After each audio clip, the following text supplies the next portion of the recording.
It's a very impressive maintenance facility. It's clearly a lot of thought went into that, and I think it is going to be a huge asset, not just for WRTA, but for all the people who use WRTA services, because it's clear it's going to allow them to take much better care of their buses and vans and keep them in good condition, which means people will get better service.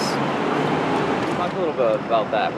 So, the maintenance facility is being built on a very contaminated site that used to be a manufactured gas facility. We actually have those in different places around the state, and they're all very heavily contaminated. And so my sense is people honestly miscalculated how bad the cleanup was going to be, and you couldn't really figure it out till you were in the ground. And I actually thought in the end that DOT and WRTA worked very well together at figuring out how to bridge the gap between what had been thought to be a $2 or $3 million cleanup bill and what turned out to be close to a $19 million cleanup bill.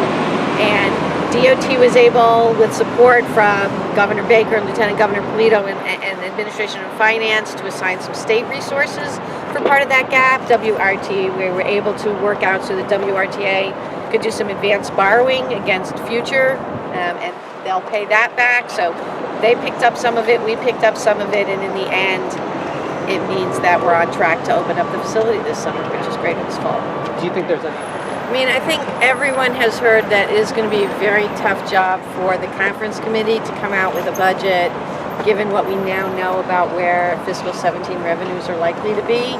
So I think most of us are planning as though the lowest of the numbers in the House and Senate budgets are likely to be the numbers we're going to have to work with, which in the case of the RTAs would mean $80 million to be shared among the RTAs statewide.